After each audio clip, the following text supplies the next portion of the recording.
Olá, estamos aqui novamente para falar um pouco sobre resistência em pacientes com extenso histórico de tratamento. Na verdade, esse é um tema super importante no momento atual, onde as opções terapêuticas não são tão amplas, mas dispomos de drogas potentes o suficientes para resolver boa parte das situações. Na resistência simples, obviamente, fica muito mais fácil você fazer uma genotipagem numa primeira falha e escolher o que o paciente precisa. Mas quando há uma resistência mais complexa, nesse caso, nós temos dificuldade de encontrar um esquema adequado. E é sobre isso que nós vamos falar hoje. Então, basicamente, isso aqui é o título de nossa apresentação. Nós vamos falar sobre terapia de resgate em pacientes com extenso tratamento prévio. E, na verdade, vamos discutir um pouco o problema da resistência atual nessa população, a avaliação da falha, que opções nós temos em pacientes com resistência multiclasse e orientação de especialistas, como pode fazer. Vamos ver o escopo do problema. É um desafio clínico, pessoas com HIV e com experiência pesada em tratamento. A terapia com novos mecanismos de ação, então drogas novas, desempenha um papel crítico para uma pequena proporção de pessoas com HIV. Aquelas que têm resistência a múltiplas drogas e opções de tratamento inexistentes ou limitadas. Você vai ter basicamente duas populações-alvo primárias: idosos com HIV, que foram tratados nos primeiros dias da terapia antirretroviral, o que significa que eles utilizaram esquemas menos potentes com baixa barreira genética, a resistência, ou pessoas que adquiriram por transmissão vertical e agora já estão adultos, então passaram por toda uma gama de tratamentos e acumularam resistência ao longo do tempo. Atualmente, as únicas opções para esses pacientes mais severamente atingidos por resistência seriam o Maraviroc e drogas que não temos ainda aqui, como Ibalizumab e Fostensavir. Enfuvirtida ainda existe, mas cada vez mais difícil de conseguir. Destes, o único que é administrado oralmente, desses mais recentes, é o Fostensavir e o Maraviroc. Enfuvirtida e Ibalizumab já são por via parenteral. Quem são as pessoas que têm HIV multiresistente? Se nós lembrarmos aqueles que já têm uma experiência mais longa, nos inícios dos anos 80, não tinha terapia. A ZT surgiu no final dos anos 80. Nós aí utilizamos terapia sequencial, falhava com a ZT, ia para DDI, daí para outra coisa, até já no início dos 90. E em meados dos anos 90, nós descobrimos que a associação de drogas com classes diferentes, uma combinação de 3 drogas, permitia a supressão virológica. Mas alguns pacientes já falhavam, e aí você fazia monoterapia sequencial antes que isso acontecesse. E no final dos anos 90, o David Ho cunhou essa frase, hit hard and early, bata firme e precocemente, e na verdade era tratar todo mundo agressivamente com 3 drogas. Nos anos 2000, logo no início do século atual, nós tivemos aquela história que ainda esperava o paciente adoecer ou ter um CD4 abaixo de 200 para começar a terapia. Mas, posteriormente, nós começamos a entender que era necessário começar mais cedo.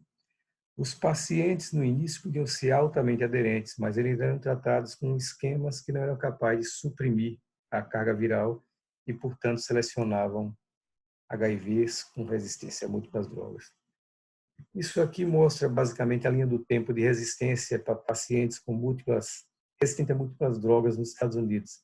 A Cohort Senix, por exemplo, de 26 mil pessoas, mais de 26 mil pessoas em atendimento nos Estados Unidos, elas avaliaram aquela resistência para pelo menos deixar no máximo 2 classes disponíveis com atividade antiviral ou menos de 2 medicamentos ativos por classe no teste de resistência.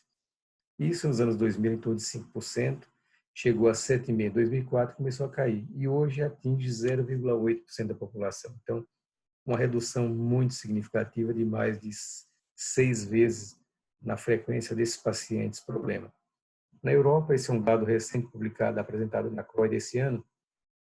O EURESIST, por exemplo, avaliou o paciente de 2008 a 2019 de 6 países europeus, como Bélgica, Alemanha, Itália, Luxemburgo, Portugal e Suécia, com quase 5 mil genotipagens em 3.400 pacientes, E a gente vê um quadro semelhante, vê que nos anos 2008 a taxa era semelhante àquela do início do século nos Estados Unidos. E foi caindo ao longo do tempo, atingindo 2.002,4%. Cai pela metade, mesmo com o número de testes de resistência subindo exponencialmente nesse período. Mas aqui é diferente, nós estamos tratando de resistência a 4 classes. Então, o problema na Europa de resistência parece ser muito mais importante do que nos Estados Unidos. E aí nós temos basicamente aquela população de crianças que foram infectadas por via vertical e que hoje são adultos. E esses pacientes, portanto, são candidatos a ter um vírus resistente devido à extensa experiência ao longo de sua vida. Na verdade, aqui na coorte pediátrica nos Estados Unidos, por exemplo, entre 88 pacientes com teste de carga viral disponível, 56% tiveram mais do que uma ocorrência de viremia em anos anteriores à transição. E os negros, obviamente, eram mais propensos a ter HIV não suprimido, não tem nada a ver com etnia, mas provavelmente um acesso a cuidados de saúde e a questão de adesão à terapia. E aqui a gente vê o percentual de pacientes com carga viral não suprimida. Como a gente avalia a falha virológica? O mais lógico, o mais sensato é fazer o teste de genotipagem, sempre que há uma falha. Se é uma falha inicial, a gente pode até predizer um esquema que pode funcionar desde que não envolva inibidor de integrase ou inibidor da protease, mas, de qualquer forma, é recomendada a terapia, a realização da genotipagem antes da mudança da terapia. Isso permite você talhar um esquema retroviral com mais capacidade de funcionar, mesmo no paciente na falha inicial. O DHHS, o órgão americano de controle de saúde, ele diz que o gerenciamento da falha virológica é complexo e muitas vezes você precisa procurar o conselho de especialista. Um dado fundamental é avaliar a adesão do paciente ao tratamento. Hoje nós temos pacientes envelhecendo com comorbidades, isso significa polifarmácia. Então temos que ver com cuidado interações com alimentos e droga-droga. Tolerabilidade aos medicamentos, uma causa frequente de má adesão. E a evolução da carga viral e da contagem de CD4 ao longo do tempo. Esse paciente falhou outras vezes, é a primeira vez, como é? Que histórico de terapia antirretroviral ele tem? E será que ele tem resistência prévia? Já foi feita outra genotipagem? Temos que juntar as genotipagens para você ter uma ideia clara de qual é o tipo de resistência que esse paciente abriga nesse momento. Alguns é um problema de adesão. E se você fizer, basicamente, um ajuste e esse paciente passar a ser aderente, muitas vezes isso é suficiente para ele voltar a ficar indetectável. Então, ele disse que em 8 dias eles fizeram um estudo dando DOT para o paciente, terapia diretamente observada, com ampla resistência. E aí, quando eles foram ver a adesão nesse sentido em 20 pacientes, sem mudar o esquema, a metade teve resposta virológica. Então, na realidade, isso mostra que quando você tem uma resistência que é ou a falha terapêutica, que é decorrente muito mais de má adesão, corrigindo a adesão, você pode suprimir a viremia, mesmo que você tenha algum nível de resistência já previsto. Então, na realidade, o número mediano de resistências maiores ou menores foi significativamente maior. O GSS, que é o score de sensibilidade genotípica também, foi importante para predizer os pacientes, assim como a média de tempo em terapia antirretroviral em anos e o número prévio de medicações utilizadas. Então, na realidade, a educação também. Então, tudo isso aponta basicamente para um papel fundamental da adesão no controle desses casos. E os desfechos pós esse período de terapia diretamente observada? A gente vê que, na realidade, não houve muita diferença entre os respondedores à DOT e aos que não responderam, quando pensou se ele teve, por exemplo, pelo menos um momento atrás com carga indetectável, se tinha mantido por mais de 6 meses, ou se o CD4 aumentou mais ou menos durante 6 meses. Os que responderam não tiveram um padrão muito parecido, de modo que, na realidade, o que é importante é que, se você modelar a adesão, fazer o paciente voltar a tomar a medicação, isso pode ser suficiente para normalizar a viremia. Bem, no passado a gente aprendeu muito com estratégias utilizadas quando não se tinha muitas opções e que foram retumbantes fracassos. Megaheart, por exemplo, a gente usava 4 até 6 drogas, muitas vezes mais do que isso, em combinações que não tinham sido testadas. isso não funcionou. Duplo IP, usamos muito em algumas situações, isso também tinha uma atuação muito limitada, e podia funcionar em alguns pacientes, mas no geral não funcionava. Na época do DDI, a gente usou hidroxiureia e micofenolato, que aumentava a concentração intracelular de DDI e abacavir, e teve interrupção estruturada. Você parava o tratamento, a ideia era que você fazia reemergir o vírus sensível e você usava a droga para tratar. Mas, obviamente, quando você tratava a droga, o vírus resistente estava lá escondido, estava arquivado, era só você suprimir a viremia por vírus sensível e o resistente emergia em seguida. Então, todas essas estratégias foram fracassos e não funcionaram para resgatar esses pacientes. O que o DHHS, novamente, diz sobre a seleção de novos esquemas? Fazer um teste de resistência enquanto o paciente está usando a terapia. Se ele tiver interrompido a terapia, o teste vai dar negativo para mutações, porque o vírus selvagem vai estar presente. Então, o ideal é testar no máximo após 4 semanas da interrupção da terapia. O novo esquema deve incluir 2, preferivelmente 3 drogas completamente ativas e, idealmente, que tenha um novo mecanismo de ação, porque isso ajudaria a evitar a resistência cruzada, por exemplo, entre drogas utilizadas. E o teste de resistência, a gente tem que somar os genotipagens existentes. Então, revisar todos os testes de resistência e juntar as mutações, que pode aparecer mutações em um teste e não aparecer no outro. E as mutações arquivadas podem não ser detectadas no segundo teste. Na realidade, quando você tem menos do que 10 a 20% da população de vírus com mutações de resistência, essa minoria pode não ser detectada pela genotipagem convencional. Então, também não deve ser interrompido ou interromper por muito pouco tempo a terapia, porque isso pode levar ao risco rápido de aumento da carga viral, queda de CD4, e esse paciente pode progredir do ponto de vista clínico, complicando o gerenciamento do caso. E os tipos de teste de resistência? Você pode ter também genotipagem, isso é preferido sobre resistência de fenotipagem, porque, primeiro, os testes de fenotipagem são muito mais complexos. Você tem que medir a capacidade, a concentração de droga que vai ser capaz de inibir aquele vírus. Então, na realidade, o ideal é fazer o sequenciamento genotípico e validar, analisar o vírus que está circulando e não a concentração de droga. Hoje se utiliza, principalmente em estudos, o genótipo, a genotipagem de DNA proviral. Isso, inclusive, em pacientes que têm carga viral indetectável, porque você vai buscar o vírus que está arquivado, mesmo que latente, naquela célula. E isso pode dar uma ideia sobre mutações de resistência arquivada. E, mesmo assim, esses testes ainda podem não perceber algumas mutações, porque uma minoria de vírus tem aquele padrão. Na realidade, isso não é tão importante, mas, de modo geral, é também considerado uma causa de falha posterior num esquema subótimo. E na terceira linha, os testes de resistência direcionados podem ajudar a selecionar. Isso foi um artigo publicado pela Beatriz Grinstein, da Fiocruz do Rio. Então, quando ele não tinha resistência a lopinavir, sensibilidade a pelo menos um nucleosídeo, continuava com terapia de segunda linha. E aqui vem, se ele tinha resistência ao lopinavir, nessa época se utilizava, esse foi de 2019, ainda estudou um pouco mais antigo, não usou raltegravir e era sensível a darunavir e travirina, o melhor esquema nesse grupo aqui era nucleosídeo com daruna e raltegravir, ou daruna, raltegravir e travirina, o trio.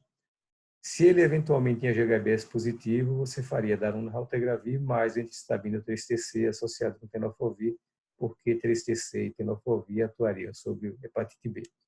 Eventualmente, nos pacientes com resistência à etravirina também, mas que mantinham sensibilidade a darunavir, não tinham utilizado raltegravir, usar darunavir, raltegravir mais 3-TC, ventricidabina e tenofovir funcionava bem.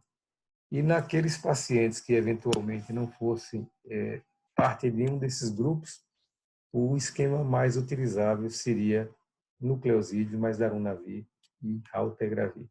Então, isso seria uma abordagem, digamos, pragmática para você utilizar em locais onde você não dispõe de muitos recursos. E quais são as opções atuais que nós temos para medicamentos ativos em pacientes com multiresistência? Essas opções incluem novas drogas, portanto, novo mecanismo de ação sem resistência cruzada, ibalizumab, um anticorpo monoclonal aqui, fostensavir, o Fusion, fulvirtida, que ainda persiste, e maraviroc. Lembrar que Fusion, se falhou previamente, não utiliza porque a resistência é garantida. E se houver a necessidade de usar maraviroc, ele só pode ser utilizado se o vírus for trópico para R5. Se for um vírus X4, o maraviroc não vai funcionar porque ele não vai bloquear a entrada do vírus. E algumas medicações já em classes existentes que podem ter atividade residual. Nucleosídeos, antistabina e ibudina, claramente tem. Nos não nucleosídeos, doravirina e etravirina. Entre os IPs, darunavir e o dolutegravir, entre os inibidores da integrase. O que é que nós temos do ibalizumab? Ele se liga ao receptor do CD4 e previne, impede a mudança conformacional no complexo CD4-GP120. Isso faz com que a entrada viral na célula é bloqueada. O FDA aprovou essa medicação em combinação com outras drogas para pacientes sem muitas opções terapêuticas. E, na realidade, esse estudo aqui, o TMB-301, pacientes com carga viral, mais de 6 meses de terapia, em terapia estável por mais de 8 semanas, resistente mais do que um antirretroviral das 3 classes, mas tendo pelo menos um antirretroviral para o backbone esquecível. Testaram 40 pacientes, 53% de resistência para todas as drogas das 3 classes e 68% tem resistência integrada. Aqui o CD4 mede 150, carga viral de 4.000 logs, e eles deram ibalizumab, uma dose de carga intravenosa, no dia 7, e depois, no dia 14, eles avaliaram, e dia 21 fizeram a dose de manutenção, e seguiram esses pacientes. O que nós vimos aqui, depois de um ano, 60% dos pacientes estavam indetectáveis, e depois de 2 anos, 56% dos pacientes estavam indetectáveis. Com 2 semanas, 83% dos pacientes tinham uma queda de pelo menos meio log na carga viral. Então, para pacientes com aquele perfil de resistência tão severo, isso são resultados bastante impressionantes.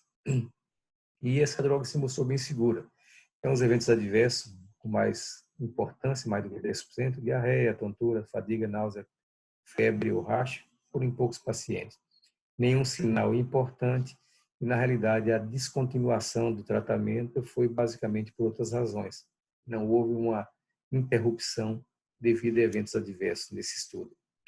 As mensagens principais sobre ibalizumab, ele foi aprovado em 2018 pela FDA, é intravenoso e, basicamente, a recomendação era pacientes com viremia persistente que não têm opções suficientes para tratamento e seja capaz de construir um esquema completamente supressivo. E, portanto, aqueles pacientes com limitadas opções de tratamento seriam os mais indicados para receber ibalizumab. Lembrar que ele precisa ser combinado com outros agentes, pelo menos uma droga ativa, e a infusão IV a cada 2 semanas é a recomendação. E, nesse caso, eles recomendam que você aproveite esse período de 2 semanas para ver o paciente, para reforçar a adesão aos outros componentes do esquema que ele vai utilizar. O fostemsavir é um inibidor de entrada também. E ele é a prodroga do tensavir, que é a droga ativa. Ele vai se ligar ao GP120, aquela glicoproteína do envelope do HIV, e também previne alterações conformacionais que são necessárias para que o vírus interaja com o CD4. Então, ele bloqueia a ligação viral e a entrada na célula. Foi aprovado pela FDA também, em combinação com outros estudos, outras drogas, aliás. Nós participamos de um estudo aqui com o fostemsavir, o estudo Bright, que a gente vai falar um pouquinho daqui a pouco, e ele funcionou muito bem em pacientes que praticamente não têm opções terapêuticas. Então, segundo a IAS, ele deve ser utilizado, pode ser utilizado para quem é um esquema de resgate para indivíduos também com opções de tratamento extremamente limitadas. Esse foi o estudo que nós participamos. Era uma coorte randomizada em pacientes que basicamente tinham 1 ou 2 classes remanescentes, pelo menos um agente ativo, e a coorte não randomizada, o paciente não tinha alternativa. Então, ele nem era randomizado, ele entrava direto com fostemsavir. Então, ele era aqui 600 mg 2 vezes ao dia, mas o esquema em falha, ele só acrescentava, usava placebo. E aqui ele entrava direto com o melhor esquema possível associado ao fostemsavir. E o que foi observado? Na coorte randomizada, 60% de resposta. E naqueles indivíduos que não tinham opção nenhuma. Então, basicamente, só fostemsavir como droga ativa, depois de 2 anos, 37% respondiam. Então, foi uma droga bem tolerada também, não teve nenhum evento adverso. e os casos de morte que aconteceram foram eventos relacionados à AIDS ou infecção aguda e, portanto, não relacionados à droga. Então, para um paciente que não tem opção nenhuma, quase 40% de resposta após 2 anos é algo também que deve ser devidamente valorizado. O mais interessante também nesse caso é que a gente vê que, mesmo em pacientes com CD4 inicial menor do que 20, nós tivemos um ganho que variou de 170 a 240 células em 2 anos. Então, isso significa praticamente você subir aqui. Nos pacientes com menos de 20 células, ele vai para mais de 240, ele sai daquela faixa de risco de infecção oportunista. Então, você dá uma nova chance desse paciente de recuperação. Então, esse é uma droga que pode resgatar pacientes com dificuldades de construir um esquema ativo e pelo menos em torno de 40% deles, mesmo sem drogas ativas adicionais, podem voltar à expressão virológica. Então, as mensagens principais: foi aprovado em julho desse ano, comprimido oral 2 vezes ao dia, ainda está sendo atualizada as diretrizes do DHHS, mas uma coisa que é clara é que ele também precisa ter pelo menos um agente ativo para que ele possa alcançar supressão virológica com mais facilidade. E aqui, na realidade, nós temos alguns medicamentos que podem ter atividade residual, mesmo nos pacientes com falha e resistência. Entre os nucleosídeos, entre estabina e a lamivudina. 3-TC é uma velha droga que serve para tudo, mesmo quando ela não tem mais atividade, ela funciona. Então, é muito boa e a estabina é muito semelhante. O não nucleosídeo, a doravirina e a travirina também tem esse perfil. Entre os IPs, nós temos darunavir, e entre os inibidores de integrase e dolutegravir. Então, são drogas que, mesmo quando você tem resistência, elas podem ter uma ação residual que podem ajudar a controlar a viremia em pacientes com esse perfil de resistência. Nos nucleosídeos, por exemplo, esse estudo foi muito interessante, porque ele mostrou que você, num paciente com resistência a todos os nucleosídeos, se você usasse só o inibidor da protease, você atingia uma supressão virológica, depois ela caía ao longo do tempo. Em 2 anos, caía para pouco mais de 60%. Se você acrescentasse qualquer nucleosídeo, mesmo com 0 de atividade, ele vai chegar a manter 90% de supressão virológica depois desse tempo aí. Se com raltegravir, provavelmente é a mesma coisa. Então, você vê aqui todas as outras opções, 1 ou 2 ou 3 nucleosídeos ativos, com IP ou IP com raltegravir, atingiram supressão virológica mantida por mais do que 2 anos de seguimento. Enquanto que imunoterapia, você considera, ele não pode utilizar os nucleosídeos que já falhou. Tudo bem, está resistência, mas se usar sozinho, você vai falhar muito mais do que mesmo acrescentando uma dessas drogas recicladas, porque ela já apresentava o padrão de resistência. E esse é um estudo que mostra a atividade residual do dolutegravir. O Viking mostrou atividade, ele avaliou a atividade do dolutegravir em pacientes com resistência para raltegravir ou vitegravir. São os inibidores de integrase de primeira geração, que têm resistências, algumas mutações de resistência promovem a resistência cruzada para o dolutegravir. Na média, em torno de 63% de resposta depois de 1 ano. Isso são pacientes pesadamente tratados também. Se ele não tivesse essa mutação, que é mais importante para o dolutegravir, o Q148, chegava a quase 80%. Se ele tivesse a Q148 mais uma mutação, caía um pouco aqui, de 69 para 58%, e se ele tivesse mais 2 mutações, caía para 24 ou 29%. Então, a depender do perfil mutacional, você vai ter uma resposta muito boa, mas se tiver acúmulo de mutações de resistência, essa resposta vai cair de modo significativo ao longo do tempo. E o darunavir, nosso velho conhecido, para a maioria dos pacientes que têm resistência IP, é a solução. Se você não tiver mutações associadas ao darunavir, mesmo no paciente que falhou atazanavir, por exemplo, que usamos hoje, ou lopinavir no passado, você pode usar darunavir 1 vez por dia. Se você tiver mutações associadas ao darunavir, aí você tem que ter 2 vezes ao dia com 200 miligramas de ritonavir, 100 e 100. Exceção também, alguns vírus raros são resistentes a darunavir, mas mantêm suscetibilidade ao tripranavir. Mas tem um problema de usar tripranavir com dolutegravir. Você tem uma diminuição do nível sérico do dolutegravir. Você teria que utilizar dolutegravir 2 vezes ao dia e isso aumentaria o risco de falha. Então, se você tiver resistência, é preferível você evitar o tripranavir com dolutegravir. A doravirina já tem um perfil mutacional bem diferente do que nós observamos nos não nucleosídeos. Você vê aqui, por exemplo, a mutação de doravirina, praticamente essas mutações 106A ou 227L, não afeta o resto, afeta pouquinho o efavirense. Quando você pega essas outras mutações aqui, combinações 106 com 234, 108, zero de ação sobre efavirense e rilpivirina. Se você tem, por outro lado, mutações de efavirense aqui, que dão resistência elevada para efavirense, você não tem nenhuma atuação contra a doravirina. K103N, CI, por exemplo, ou outras mutações de efavirense não afetam doravirina e afetam um pouquinho o rilpivirina. E quando você tem mutações que afetam rilpivirina, você não tem nenhum impacto praticamente sobre a doravirina, mesmo quando são mutações que afetam rilpivirina e efavirense. Então, o perfil mutacional da doravirina permite que ela seja utilizada em pacientes que falharam a outros nanonucleosídeos sem comprometer sua atividade.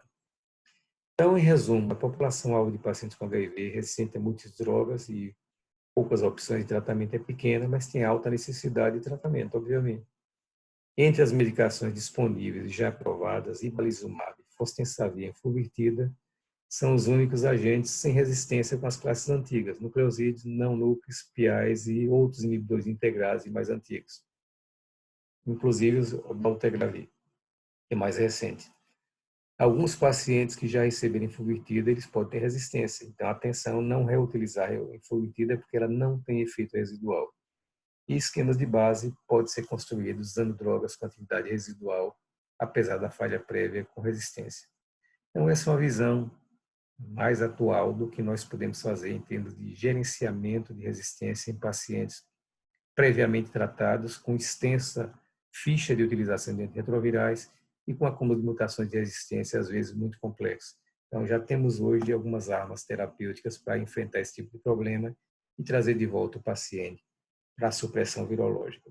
Obrigado pela atenção de vocês.